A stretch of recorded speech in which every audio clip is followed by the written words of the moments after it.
이 시간 하나님께서 우리에게 주신 말씀은 요한 1서 1장 1절로 4절 말씀입니다.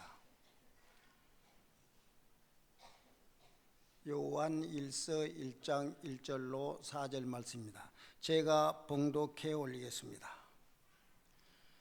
태초부터 있는 말씀에 생명의 말씀에 관하여는 우리가 들은 바요 눈으로 본 바요 자세히 보고 우리의 손으로 만진 바라. 이 생명이 나타내신 바 된지라. 이 영원한 생명을 우리가 보았고 증언하여 너희에게 전하노니 이는 아버지와 함께 계시다가 우리에게 나타내신 바 되니시니라. 우리가 보고 들은 바를 너희에게도 전함은 너희로 우리와 사귐이 있게 하려 함이니 우리의 사귐은 아버지와 그의 아들 예수 그리스도와 더불어 누림이라. 우리가 이것을 쓰면 우리의 기쁨이 충만하게 하려 함이라. 아멘. 직분자 찬양 읽겠습니다.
최재식 목사님 나오셔서 말씀 강론해 주시겠습니다.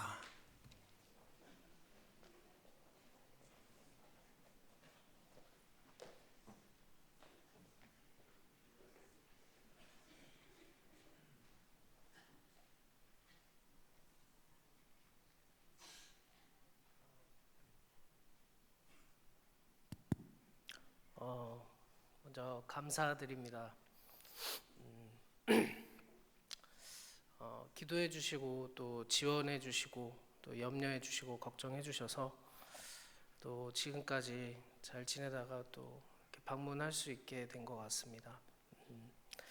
먼저 간단히 제가 기도 제목 먼저 말씀드리고 그리고 우리 함께 오늘 하나님 말씀 살펴봤으면 좋겠는데 참 어쩌다 저 같은 자가 유학까지 가서 그렇게 공부하게 됐는지 모르겠지만 그냥 처음도 그렇고 지금도 그렇고 이제 열심히 공부해서 저를 어디에 세우시든지 하나님 나라를 위해서 좀 잘 쓰임 받는 그런 종이 됐으면 하는 생각이 있습니다.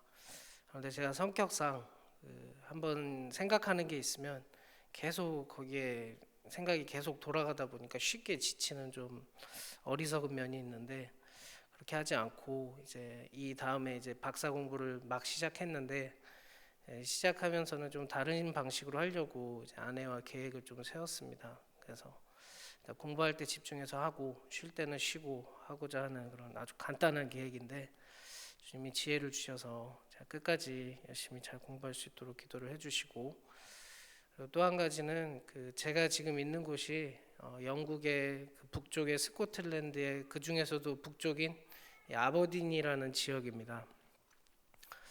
근데 런던보다 오히려 저기 아이슬란드가 가까울 만큼 좀 추운 곳인데, 근데 그곳에서 이제 제가 아버딘 한인교회에 어떻게 좀 섬기게 됐습니다.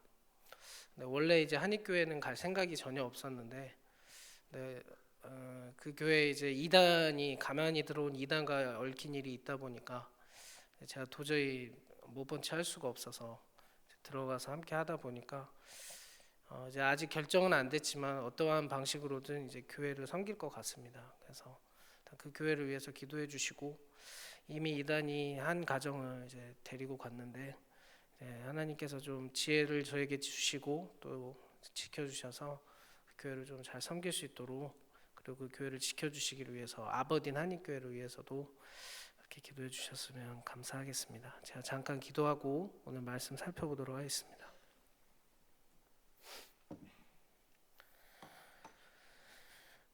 은혜가 충만하신 아버지, 이 시간 주님의 뜻대로 연약한 자를 이 자리 가운데 세우셨으니 저를 통하여 주의 말씀이 선포되게 하여 주시고 전하는 자나 듣는 자가 한 성령 안에서 한 진리 안에 굳게 서는 일이 있을 수 있도록 은혜를 베풀어 주십시오. 감사드리며 예수님의 이름으로 기도드립니다. 아멘.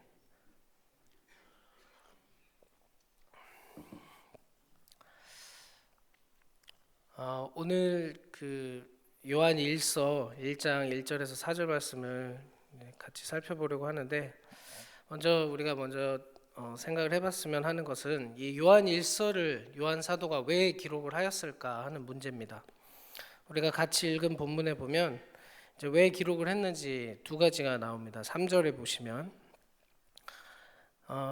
우리가 보고 들은 바를 너희에게도 전함은 왜 이거를 이렇게 전하고 있을까 하니 너희로 우리와 사귐이 있게 하려 합니다. 근데 이 사귐은 어떤 사귐이냐? 아버지와 예수 그리스도와 더불어 하는 사귐이다라고 첫 번째 얘기를 합니다. 그러니까 이 말씀을 기록한 첫 번째 목적은 이제 사귀기 위해서, 그냥 우리끼리 사귀는 게 아니라 하나님과 함께 사귀기 위해서라고 첫 번째 목적을 이야기하고 있고, 또 두 번째 목적이 4절에 바로 나오는데 우리가 이것을 쓰는 이유는 우리의 기쁨이 충만하게 하려 한다.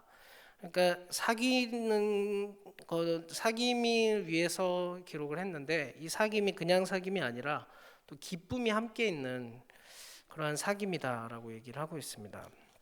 그리고 좀 넘겨서 5장 13절을 보시면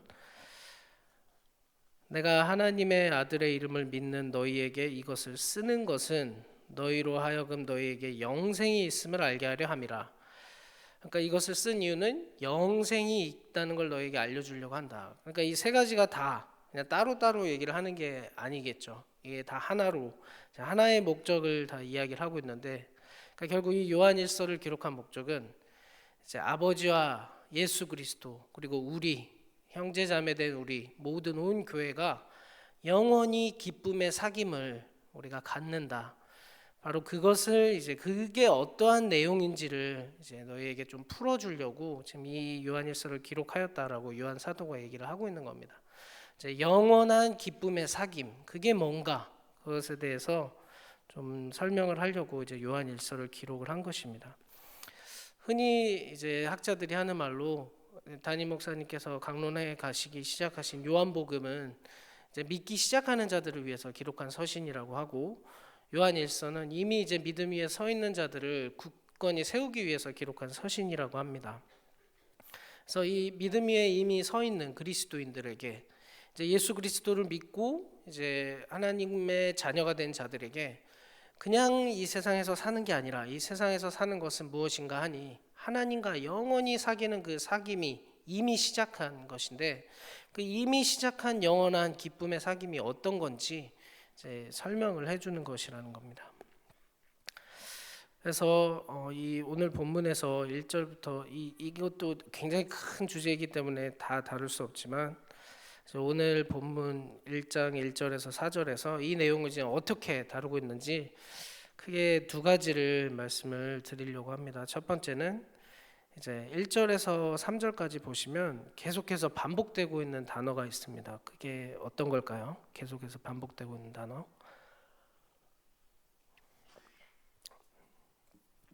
1절부터 3절에서 한 번도 빠지지 않고 계속 나오는 거는 바로 본다라는 겁니다. 본다. 그러니까 내가 봤다, 우리가 봤다, 우리가 눈으로 봤다, 자세히 봤다.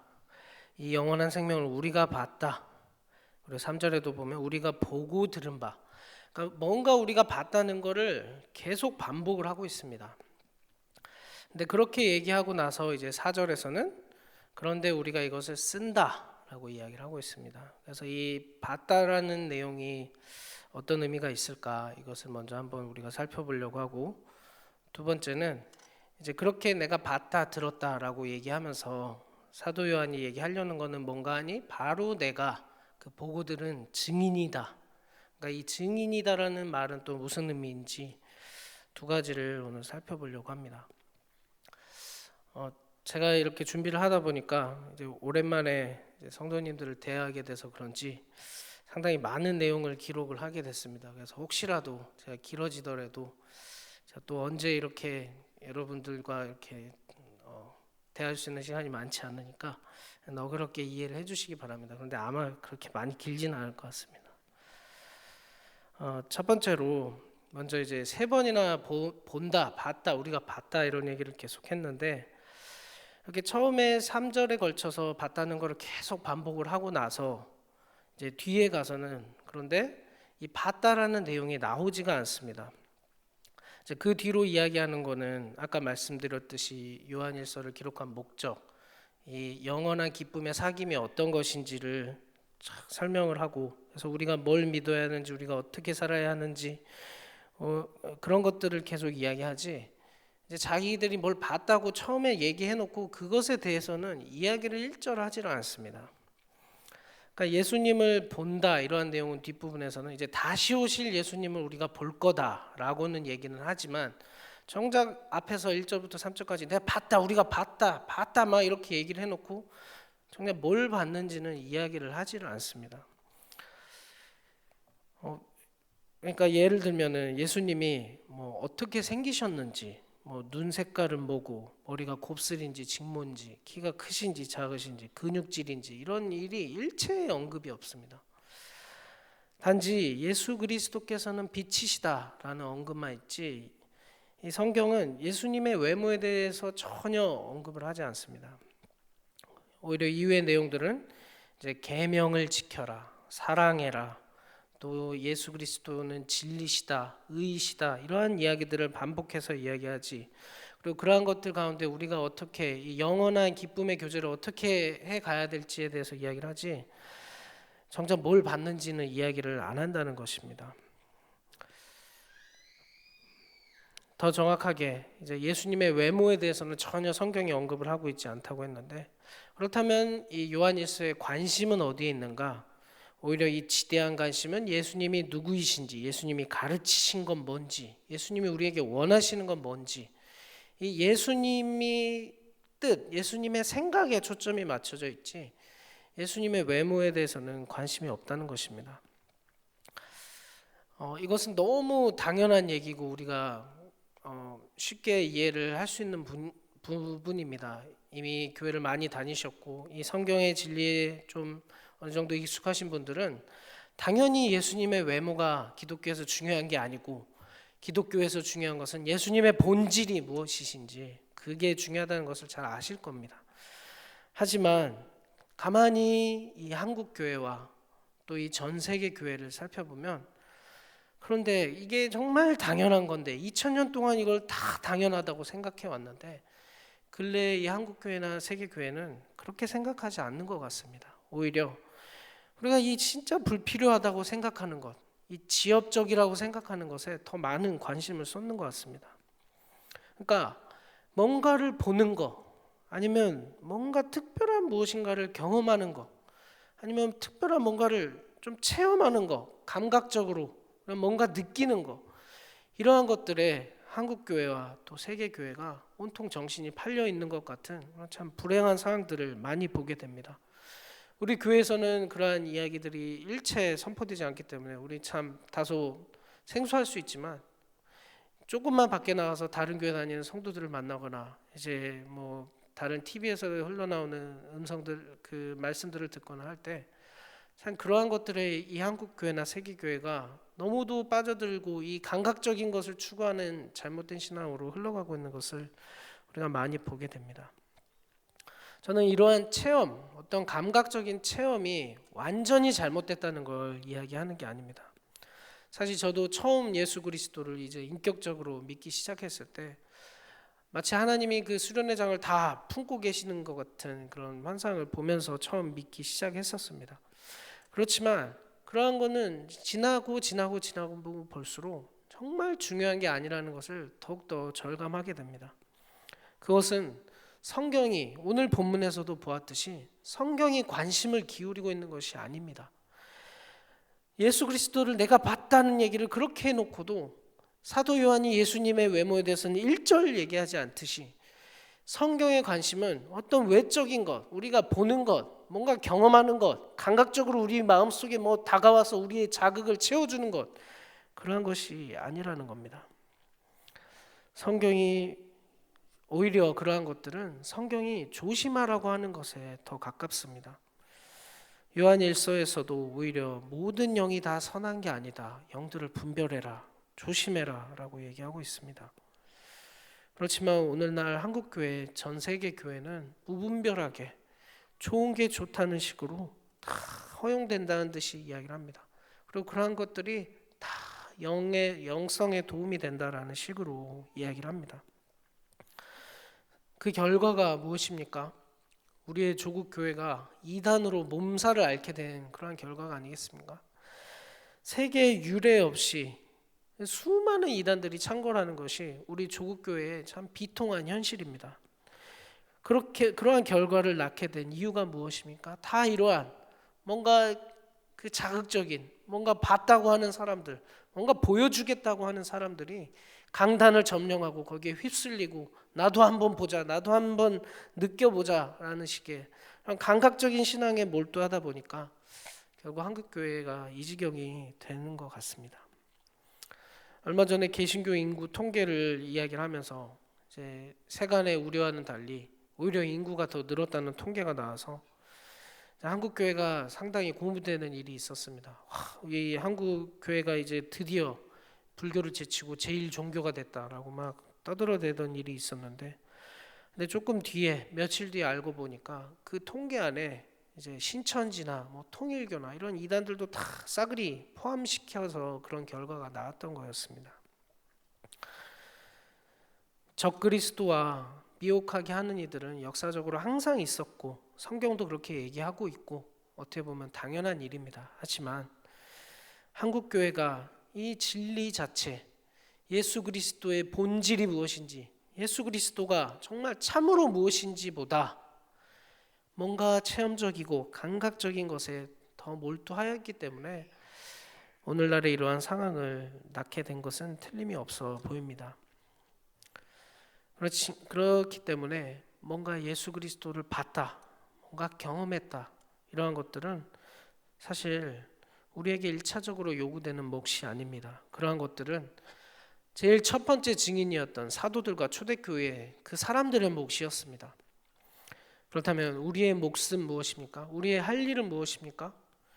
우리의 할 일은 보는 게 아니라 믿는 것입니다.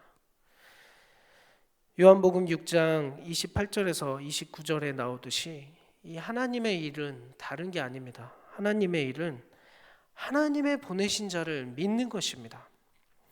하나님이 우리에게 원하시는 하나님의 일, 참된 신앙은 바로 하나님이 보내신 자 예수 그리스도를 믿는 것입니다.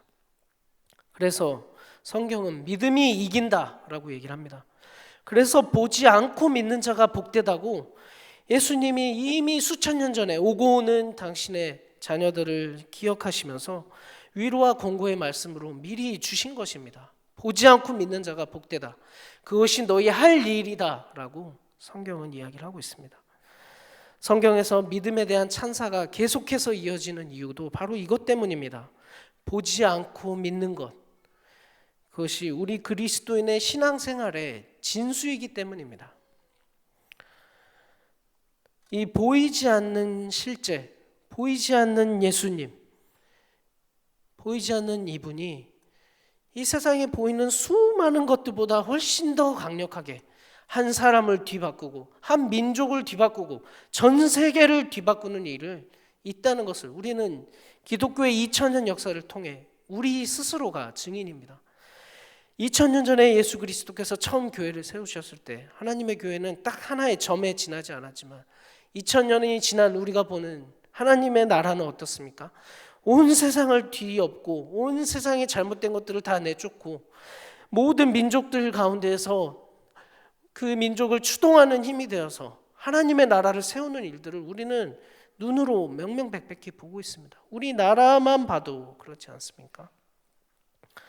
바로 보이지 아니하시는, 지금까지도 나타나지 않으신 예수 그리스도가 그러한 일을 행하시는 분입니다. 주님이 우리 그리스도인들에게, 하나님의 자녀에게 구하시는 것은 그러니까 보는 것, 느끼는 것, 이런 감각적인 것이 아니라 바로 이 예수 그리스도, 보이지 않는 예수 그리스도를 믿고 그분을 따르는 것입니다. 우리 앞에는 히브리서의 말씀처럼 허다한 증인들이 있습니다. 이러한 믿음의 길을 걸어간 수많은 수천 수백억 개의 사람들이 우리 앞서 이러한 길을 걸어갔습니다. 저는 목사의 아들로 태어나서 원래 어릴 때는 목회의 생각이 없었지만 그래도 이후에 목회의 부르심을 받고 이제 제가 저의 어린 시절을 생각해 봤을 때 저에게 이 목사의 아들로 태어났다는 것이 주는 한 가지 유익이 있다고 생각이 되는데, 그것은 제가 다른 분들을 관찰할 수 있는 기회가 있었다는 것입니다. 제 큰딸이 저를 닮아가지고 이제 사람들을 많이 관찰하는 그런 습관이 있는데 저도 어릴 때부터 딱 그랬습니다. 그래서 저는 그분도 저를 잘 모르고 저도 그분을 잘 몰라도 그냥 저는 지나가던 사람들도 관찰을 하는 그런 습관이 있었는데, 그래서 그런지 이제 20년 전에 저희 교회에 다니셨던 분들의 어떤 인상이나 그런 것들이 아직도 좀 많이 남아 있습니다. 그런데 그런 것들을 가만히 생각해 봤을 때 20년 전에 그분들의 인상과 지금의 인상을 봤을 때, 그리고 그분들의 어떠한 삶에 변화된 것, 제가 정말 잘 모르지만 인격적으로 이렇게 가까이 하지 못하더라도 그냥 이분들의 인생 가운데에서 하나님이 이렇게 일하셨구나 하는 것들을 이렇게 발견하게 되는 때가 굉장히 많습니다. 정말 예수 그리스도께서 정말 한 사람의 인생 가운데서 오래도록 역사하시고 하셔서 지금의 이렇게 놀라운 믿음의 사람들로 일궈 오셨구나 하는 것들을 볼 때가 많습니다.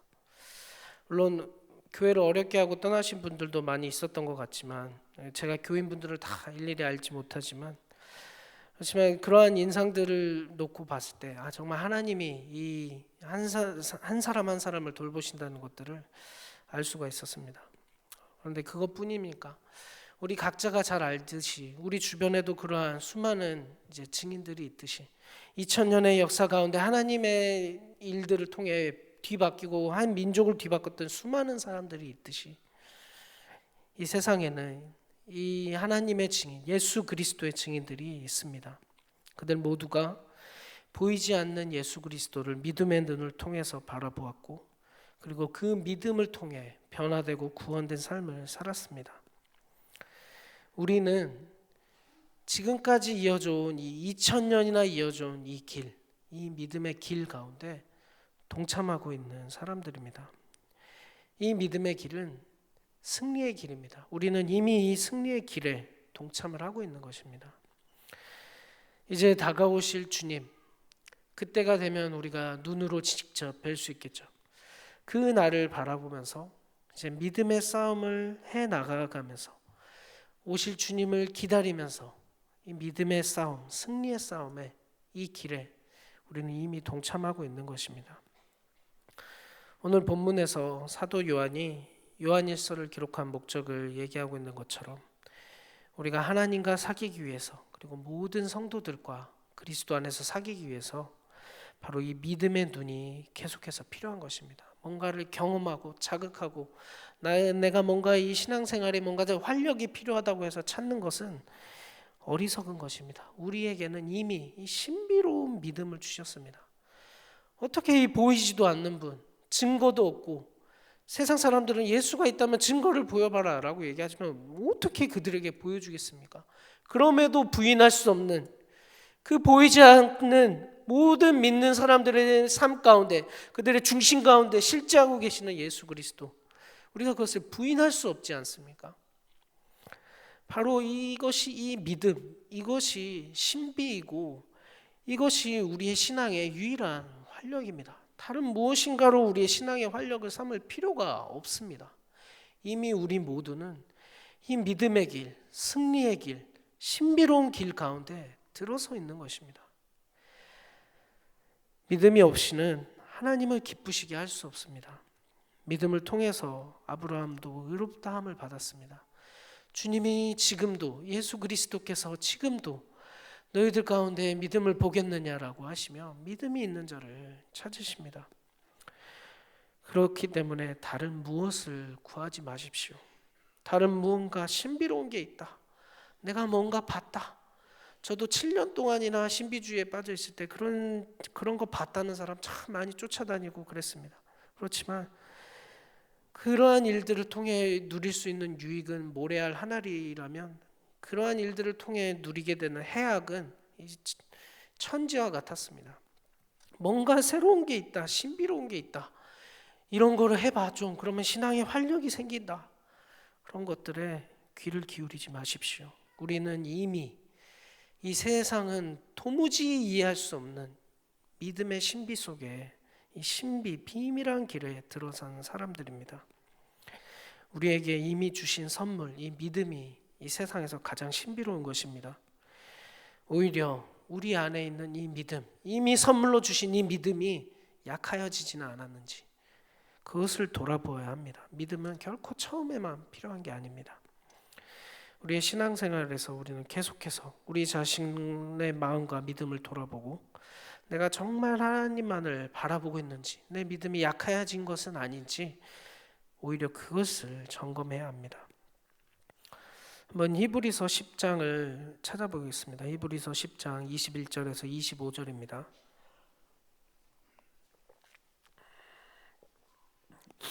21절에 22절, 21, 22절 두 절만 읽겠습니다. 히브리서 10장 21절에서 22절. 또 하나님의 집 다스리는 큰 제사장이 계심에, 22절 함께 읽겠습니다. 우리가 마음의 뿌림을 받아 악한 양심으로부터 벗어나고 몸은 맑은 물로 씻음을 받았으니 참 마음과 온전한 믿음으로 하나님께 나아가자. 아멘. 여기서 이 온전한 믿음으로 하나님께 나아가자라고 할 때 이 온전한 믿음이라는 말을 원래 원어 성경에 보면 또 이렇게도 해석을 할 수 있습니다. 많은 성경이 또 그렇게도 영어 성경이나 다른 성경들은 그렇게 해석을 하기도 했는데 이제 믿음이 주는 확신을 가지고라고도 해석을 할 수 있습니다. 그러니까 온전한 믿음이든지 아니면 믿음이 주는 확신이든지 우리가 하나님께 나아가기 위해서는 바로 이 믿음이 필요하다는 것입니다.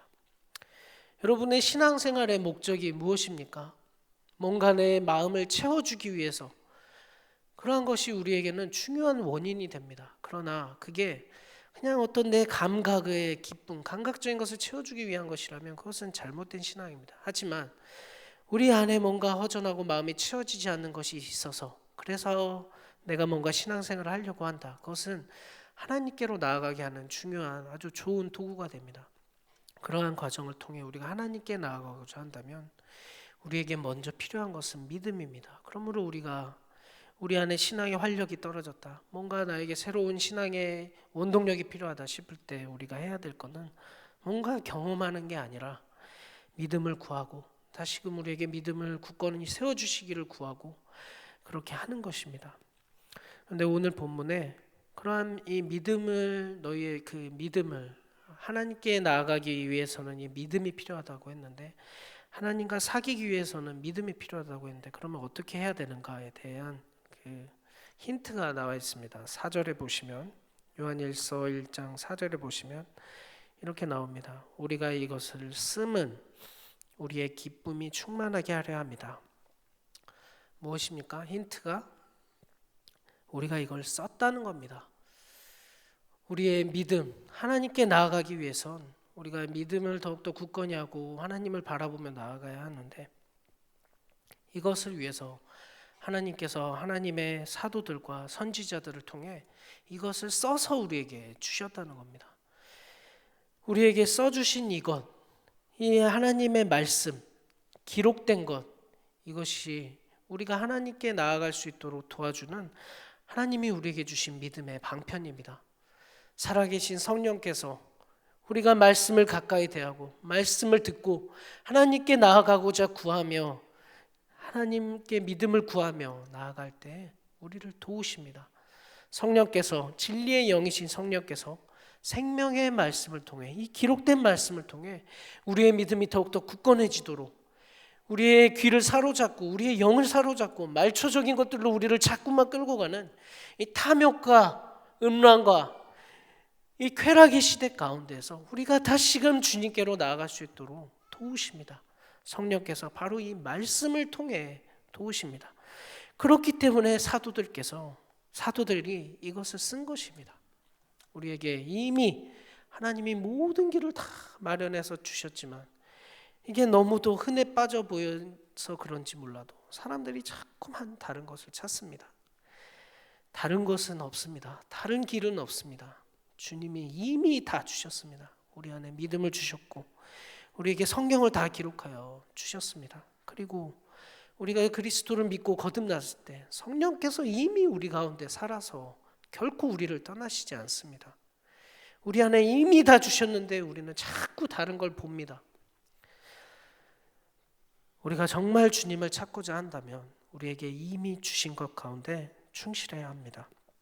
우리의 믿음이 약하여지지 않도록 아주 단순합니다. 생명의 말씀을 가까이 하는 것, 그것이 신앙생활의 기본 중에 기본입니다. 두 번째로 증인으로서의 삶, 예수 그리스도를 전하는 것에 대해서 좀 살펴보려고 합니다. 3절에 보시면 우리가 보고 들은 바를 너희에게도 전함은 너희로 우리와 사귐이 있게 하려 함이다 라고 얘기를 합니다. 그리고 2절에도 보면 우리가 이 영원한 생명을 우리가 보았고 증언하여 너희에게 전한다. 사도 요한이 분명히 얘기를 하고 있습니다. 나는 증인이다 라고 이야기를 하고 있습니다. 그러니까 앞서 이야기했듯이 오늘 본문에서 사도 요한이 나는 증인이다, 나 예수 그리스도 봤다 이 사실을 강조를 하고 있지만 정작 내가 본 예수님이 모습이 어떻다 이런 얘기는 하지 않습니다. 오히려 이 강조점이 어디에 있습니까? 우리가 바로 예수님을 본 사람들이다. 내가 증인이다. 그 사실에 성경의 강조점은 더 있습니다. 자, 우리가 바로 예수 그리스도다. 우리가 바로 예수 그리스도의 증인이다라고 얘기할 때 이 증인이 무엇입니까? 보고 들은 사람입니다. 요즘 국감에서 국민들이 분통 터지는 이유가 증인이 증인답지 않기 때문에 이제 분통이 터지죠. 본 것도 안 봤다 그러고 말을 해야 되는 것도 말 안 하겠다고 하니까. 근데 원래 증인은 보고 들은 거를 말하는 사람이 증인입니다. 사도 요한은 오늘 본문에서 그래서 바로 내가 증인이다라고 얘기하면서 그래서 내가 너희들한테 전한다라고 얘기를 하고 있는 것입니다. 이렇게 사도 요한이 내가 그를 보았고 그래서 이렇게 너희에게 전한다, 너희에게 기록한다라고 말하는 사실은 우리에게도 한 가지 중요한 이야기를 해주고 있습니다. 그것은 이제 이렇게 예수 그리스도를 발견한 증인, 예수 그리스도를 만난 증인은 정말 숨길 수 없이 다른 이들에게 이 사실을 선포하게 된다는 것입니다.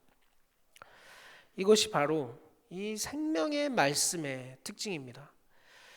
이 세상의 증인은 내가 보고 들은 것도 내 이익관계에 따라서 말도 안 할 수도 있고 또 감출 수도 있고 거짓말도 할 수 있을지 모르지만 생명은 그렇지가 않은 겁니다.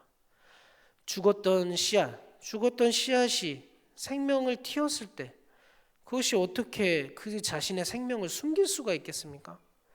마치 죽은 것 같지만 조금 지나면 물도 주고 하면 그 안에 생명이 싹을 틔워서 떡잎을 내지 않습니까? 그것은 모든 사람이 눈으로 볼 수 있는 명명백백한 사실입니다. 생명은 그런 것입니다. 어떻게 갓 태어난 아기가 그 생명을 숨길 수가 있겠습니까? 가만히 있는 아기는 이 세상에 아무도 없습니다. 생명을 가진 아기라면 울고 난리치고 엄마를 찾고 그렇습니다. 생명은 도무지 숨길 수가 없는 것입니다. 우리가 예수 그리스도를 믿고 생명을 받아서 죽었던 자들이 다시 태어났다면 우리의 생명은 숨길 수가 없는 것입니다. 단지 그것이 성격 차이에 따라서 활발한 사람들은 막 얘기하고 다닐 수 있겠지만 사마리아 성의 여인처럼 막 여기저기 떠들면서 다닐 수도 있겠지만 또 성격에 따라서 어떤 사람은 조신조신해서 조심하면서 말하기도 부끄러워하면서 하지만 그리스도의 삶의 모습을 나타내면서 그렇게 살 수도 있겠지만 이 생명이라는 것은 숨길 수 없는 게 그 생명의 특징입니다. 이렇게 예수 그리스도를 발견한 사람은 이 사실을 숨길 수 없이 다른 사람들에게 선포를 하게 됩니다. 그것이 말이든 행동이든 그것은 반드시 드러나게 되어 있습니다. 또 반대로 만약에 우리가 말로 예수 그리스도를 전하고 있지 않다고 한다면 그것은 또 어떻게 보면 세상에 또 다른 사실을 선포를 하고 있는 것입니다. 만일 우리가 생명을 부여받아서 이제 그리스도인이 됐다면 우리 안에는 생명의 모습이 당연히 나타나야 하는데 만약에 우리가 전혀 생명을 나타내고 있지 못하고 한다면 그리고 우리가 다른 사람들이 보기에 그리스도인이라고 불린다면 그것은 또 세상으로 하여금 또 다른 사실을 이야기를 하는 겁니다. 무엇입니까? 그리스도인도 니나 내나 똑같구나. 이러한 사실을 어떻게 보면 또 이야기를 하는 겁니다.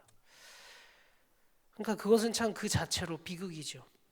그러나 우리가 정말 그리스도인이라면 우리 안에 그리스도께서 계시고 내 안에 생명의 말씀이 거하여 나를 내 존재 근원에서부터 바꾸었다고 한다면 우리는 이전과는 분명히 다른 모습을 드러낼 수밖에 없습니다.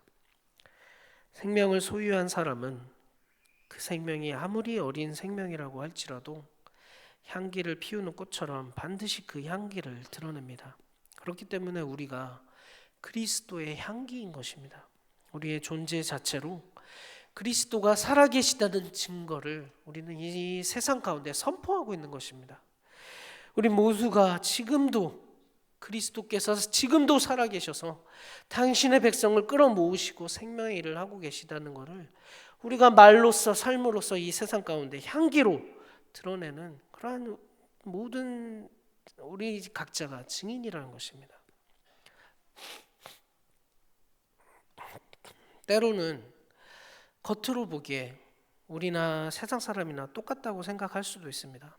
생긴 것도 같고, 보험 드는 것도 같고, 영화 보는 것도 같고, TV 보는 것도 같고, 밥도 먹고 다를 게 하나도 없이 이 땅에서 살아갑니다.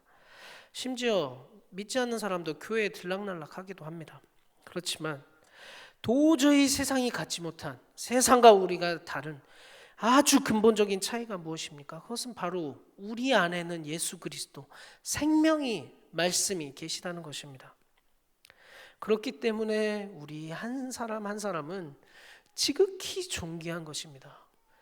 우리 각자는 세상에서 튀지 않는 아무도 모르는 존재라 할지라도 우리 한 사람 한 사람, 내 옆에 있는 한 사람 한 사람, 아주 작은 소자 하나, 초등학생이라고 할지라도 그 사람이 존귀한 이유는 그의 안에 이 세상은 도무지 알 수 없는, 이 세상은 도무지 받아들일 수도 없는, 이 세상은 인정하지도 않는 예수 그리스도라는 영원한 생명, 예수 그리스도라는 이 세상의 주인께서 그 안에 있기 때문입니다.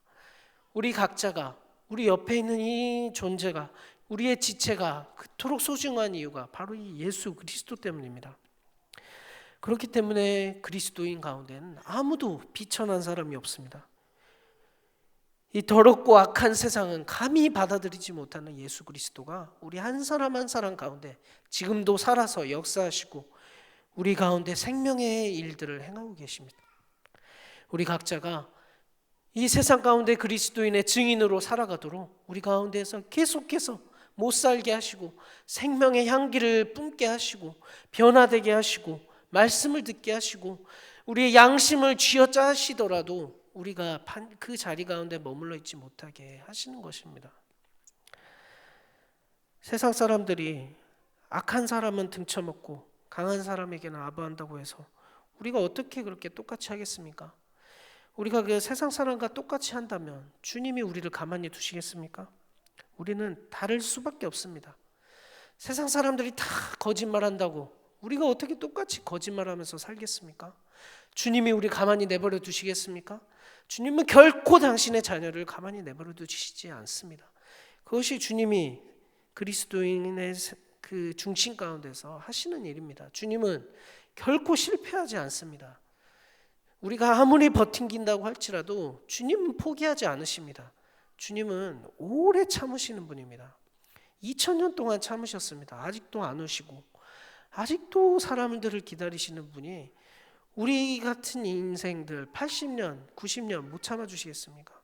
주님은 절대 우리를 포기하지 않습니다. 우리가 변화되기까지, 우리가 그리스도의 향기를 내기까지, 우리가 그리스도의 증인으로 말로든 삶으로든 당신의 향기를 풍겨내기까지 주님은 결코 포기하는 분이 아닙니다. 그런데 신비로운 것은 주님의 이 포기하지 않으시는 이 열심, 우리 각자 우리처럼 비루하고 썩음썩음한 것들을 우리같이 참 죄악을 사랑하고 세상을 사랑하고 이런 부패한 것들을 주님은 그렇게 끈덕지게 포기하지 않으시면서 이 세상 가운데 당신의 증인으로 파송하시면서 우리를 그렇게 못살게 하시는 것 같지만 정작 중요한 것은 무엇입니까? 그것이 4절 말씀처럼 기쁨이라는 것입니다. 그것이 신비롭게도 기쁨이 된다는 것입니다. 세상이 주는 기쁨이 얼마나 많습니까? 제가 아는 어떤 사람도 이 드라마 도깨비 하는 날을 기다리면서 일주일을 산다고 합니다. 그래서 이 세상이 주는 기쁨이 뭐 무조건 악하다 그런 얘기를 지금 드리는 것이 아닙니다. 문제는 그리스도인은 세상의 기쁨만으로는 도저히 살 수가 없다는 것입니다.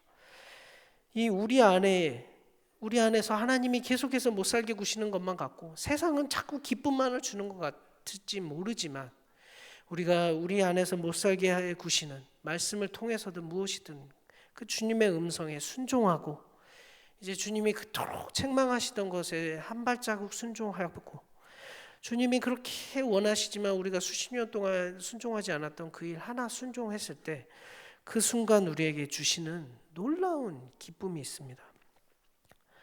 세상의 기쁨은 모두 자기중심적인 기쁨입니다.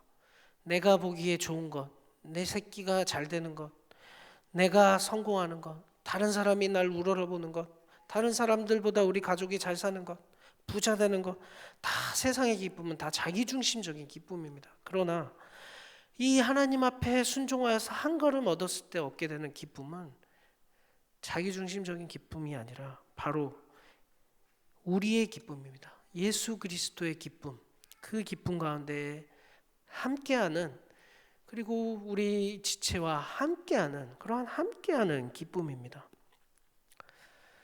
그리스도인의 기쁨은 이 세상의 기쁨과는 아주 이 질적인 차이가 있습니다.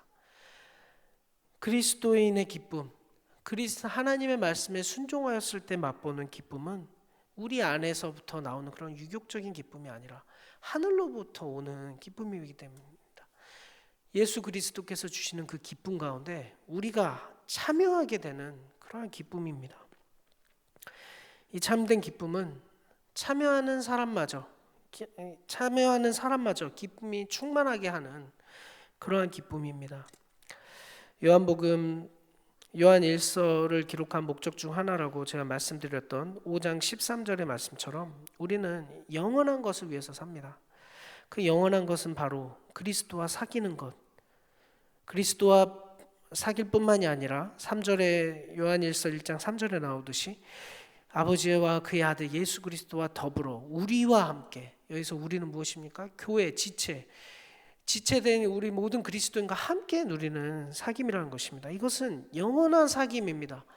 이 세상의 기쁨은 자기중심적이고 일시적인 기쁨입니다. 그러나 그리스도께서 주시는 하늘의 기쁨은 무엇입니까? 영원한 것입니다. 영원하고 나만 혼자 기쁜 게 아니라 그 기쁨을 함께 누리는 기쁨입니다. 그리스도 안에서 형제 자매들과 함께 영원히 사는 기쁨입니다. 한번 생각을 해보십시오. 제가 영국에도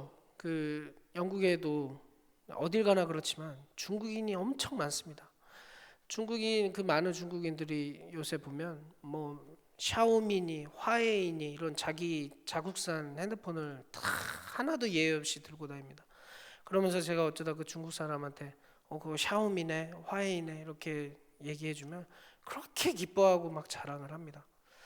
왜냐하면 이제 자기 나라가 이렇게 대단한 걸 만들었다는 걸 막 이렇게 되게 기뻐합니다. 그 사람들은 우리가 마치 삼성이나 LG 기뻐하듯이. 근데 그거를 보면서 제 마음이 어떻습니까? 기쁘겠습니까? 저는 오히려 배 아프죠. 삼성은 지금 막 LG 노트 7 막 불나고 난리 나는데 걱정되는데 괜히 그거는 저랑 아무 상관없는 삼성인데도 우리나라라는 그런 것 때문에 그렇죠. 그러니까 그렇지만 이제 뭐 중국에 수많은 그 그리스도인들이 있다. 1억인이나 되는 그리스도인이 있다라는 소식을 들을 때는 어떻습니까? 지들 회사가 잘 나간다 그럴 때는 배 아팠는데 1억 명이나 되는 그리스도인이 있다는 사실을 들으면 나랑 전혀 상관이 없는 일인데 괜히 기쁩니다. 주님이 1억이나 되는 사람을 그 자리에 그 땅 가운데서 당신의 자녀로 삼으셨구나. 이러한 소식을 들을 때 괜히 기쁜 것이죠. 영국에 보면 무슬림들이 점령을 했습니다. 그런데 그럴 뿐만이 아니라 그 무슬림들 중에서도 주님께로 돌아오는 사람들이 많고 그러한 이야기들을 교회에서 많이 합니다. 그러한 소식을 들을 때 어떻습니까? 얼굴 한번 본 적이 없는데도 무슬림 가운데서도 하나님께로 돌아오는구나. 괜히 기쁘죠. 또 선교를 나가신 선교사님들의 소식을 들을 때 어떻습니까? 믿는 사람들이 돌아오고 있다 이런 소식을 들을 때 그것이 그냥 기쁘죠.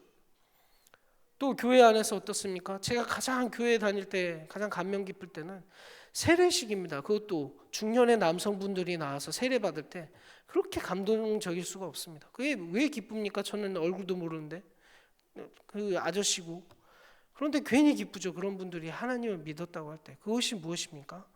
바로 그것이 그리스도인의 기쁨입니다. 이 세상은 도저히 이해를 할 수 없는 함께하는 그리스도의 기쁨에 참여하는 기쁨, 그것이 세상은 알지 못하는 기쁨입니다. 4절에 이 기쁨이 충만하게 하려 한다고 얘기를 하고 있습니다. 그런데 여기에서 이 충만하게 한다고 했을 때 이 충만하다는 말은 그냥 이렇게 막 엄청 많게 한다 이 정도의 의미가 사실 아닙니다. 이 원어의 의미는 이 끝까지 채운다라는 뜻입니다. 예를 들면 우리가 물건을 마트에서 샀는데 캔에 탁 음료수가 반 틈이 있습니다. 그럼 어떻게 얘기하겠습니까? 주인한테 이거 이상한데요 이렇게 얘기하지 않겠습니까? 그러니까 그것처럼 지금 이 예수 그리스도를 믿는 사람들 안에 이 기쁨이 있는데 기쁨이 아직 차질 않은 것입니다. 그런데 우리가 함께 그리스도가 함께 우리가 모두 증인이 되어서 그리스도를 증언하여서 다른 죽었던 사람들이 살아나서 우리와 함께 형제 자매가 되었을 때 그때 그 기쁨이 어떤 기쁨이라는 것입니까? 아직 차지 못한 기쁨을 채우는 기쁨이라는 겁니다. 아직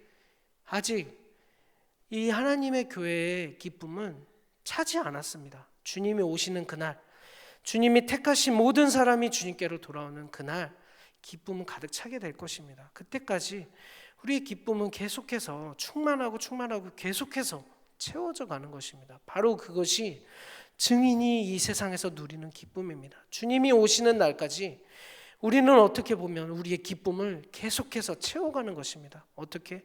우리 스스로가 증인으로 그리스도의 향기를 말로써 그리고 우리의 삶으로써 이 세상에 선포하여서 하나님의 기쁨을 채워드릴 뿐만 아니라 우리의 기쁨도 계속해서 채워가면서 우리의 기쁨이 계속해서 커져가는 것, 그것이 오늘 요한일서를 통해 우리에게 알려주는 영원한 기쁨의 sak임입니다. 교회의 존재 이유 그리고 목적은 바로 이 기쁨을 위해서라고도 할 수 있습니다. 말씀을 마치겠습니다. 오늘 본문을 통해서 두 가지를 살펴보았습니다.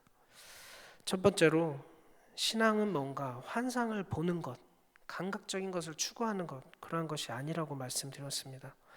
오히려 우리에게는 이미 신비가 주어졌다고 말씀드렸습니다. 보이지 않는 예수 그리스도를 믿는다는 것 자체가 기적입니다.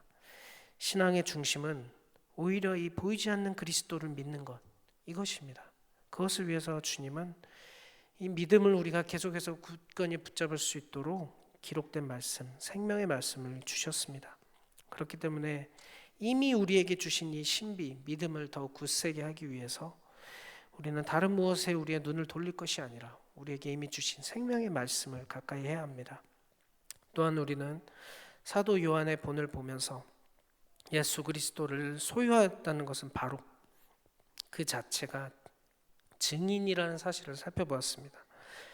우리의 기쁨은 다른 무엇에 있지 않습니다. 세상이 주는 기쁨은 일시적입니다. 하지만 그리스도의 기쁨에 참여하는 것은 영원한 것입니다. 그리고 주님은 지금도 이 기쁨을 계속해서 채워가고 더욱 충만하게 하기를 원하십니다. 그 기쁨엔 참여하는 자만이 압니다. 그 기쁨은 참여하는 자만이 누리는 기쁨입니다. 우리는 모두 세상을 향한 그리스도의 향기입니다. 우리의 기쁨, 참된 기쁨은 바로 여기에 있습니다. 그리스도 안에서 그리스도의 형제 자매들과 함께 사귀며 영원히 하나님의 나라를 이루어가는 것, 그리고 우리를 통해 우리 자신의 증언을 통해 우리의 말과 행실을 통해 날마다 형제 자매들이 더하여져 가는 것, 그것이 우리에게 주시는 참된 기쁨입니다. 함께 기도하겠습니다.